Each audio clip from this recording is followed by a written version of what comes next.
How does one man, born in the vast, silent desert, rise to rule an entire nation for over 4 decades, becoming both a champion and a tyrant, a visionary and a pariah?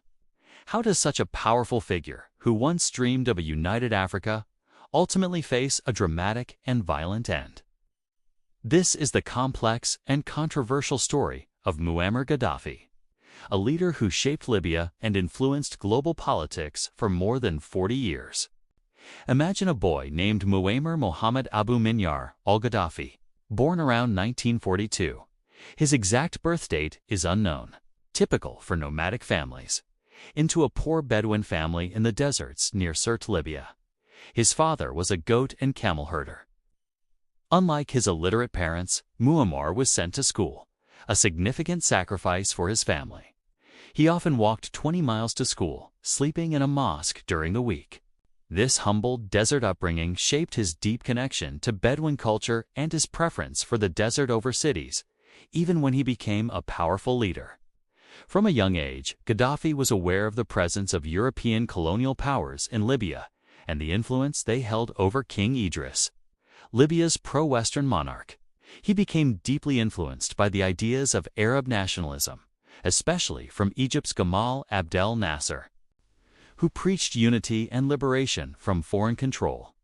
Can you picture a young student listening to powerful speeches on the radio, feeling a burning desire to change his country's destiny?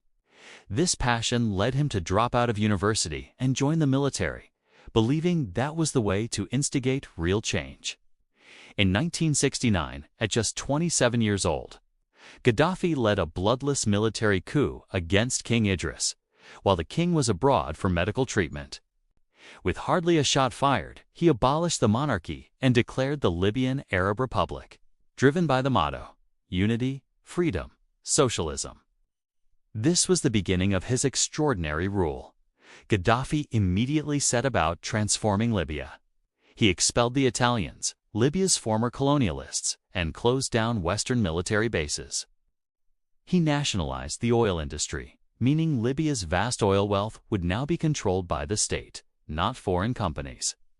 This move dramatically increased Libya's income. Under his leadership, the country saw significant improvements in living standards. Education became free and compulsory. Healthcare was provided at no cost, and housing projects were launched. Per capita incomes soared, making Libya one of the wealthiest nations in Africa. Imagine a poor desert nation suddenly using its wealth to lift its people out of poverty. This was a proud achievement for many Libyans. Gaddafi developed his own unique political philosophy, which he outlined in the Green Book. He rejected both capitalism and communism, advocating for a third international theory that promoted direct democracy through people's congresses. In 1977, he renamed the country the Great Socialist People's Libyan Arab Jamahiriya, meaning state of the masses, aiming to create a system where the people supposedly ruled directly. However, in reality, Gaddafi maintained firm control over all major decisions, and revolutionary committees were used to suppress any opposition, often with great brutality. Beyond Libya, Gaddafi was a vocal and often controversial figure on the world stage. He was a passionate advocate for Pan-Africanism and Pan-Arabism, dreaming of a united Africa and a united Arab world. He used Libya's oil wealth to fund various liberation movements and rebel groups across Africa and the Middle East, viewing them as anti-imperialist struggles. He was instrumental in transforming the Organization of African Unity, OAU, into the African Union, O, even providing substantial financial support to poorer African nations to strengthen the O. He often championed a United States of Africa, envisioning a powerful, unified continent. However, his rule was also marked by severe human rights abuses, political repression, and international controversies. His regime was accused of extrajudicial killings, arbitrary detentions, and the torture of dissidents. He was linked to acts of international terrorism, most notably the 1988 bombing of Pan Am Flight 103 over Lockerbie, Scotland, and UTA Flight 772 over Niger. These actions led to international sanctions against Libya and made him an isolated figure in the West for many years. He also engaged in costly and often unsuccessful border conflicts with neighboring countries like Chad. In the late 1990s and early 2000s, Gaddafi began to seek rapprochement with Western nations, especially after the fall of Saddam Hussein in Iraq. He accepted responsibility for the Lockerbie bombing, and international sanctions were lifted, leading to renewed diplomatic ties. He even chaired the African Union from 2009 to 2010. But the winds of change were blowing across North Africa in 2011, inspired by the Arab Spring uprisings in Tunisia and Egypt. Peaceful protests erupted in Libya against Gaddafi's 42-year rule. Gaddafi responded with extreme violence, deploying military forces against his own people, vowing to cleanse Libya house by house. This brutal crackdown quickly escalated into a full-blown civil war. The international community responded. The United Nations Security Council passed resolutions imposing an arms embargo and a no-fly zone over Libya, citing the need to protect civilians. NATO then launched a military intervention, conducting airstrikes against Gaddafi's forces, effectively siding with the rebel forces.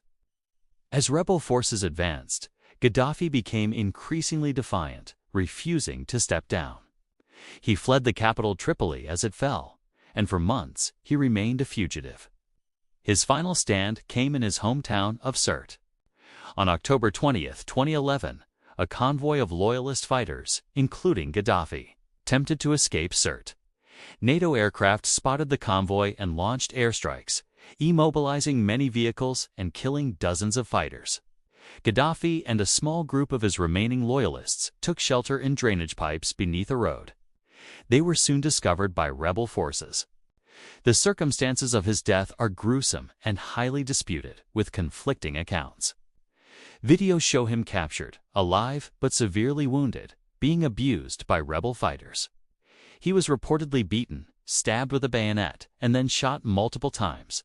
He died that day at approximately 69 years old. His death marked the end of an era for Libya, but it also plunged the country into prolonged instability and civil unrest as various factions struggled for power. Muammar Gaddafi's legacy remains profoundly complex. He is remembered by some as a visionary Pan-Africanist who modernized Libya and improved the lives of its citizens. Defiant against Western influence, to others, he was a brutal dictator who suppressed dissent, committed human rights abuses, and destabilized the region.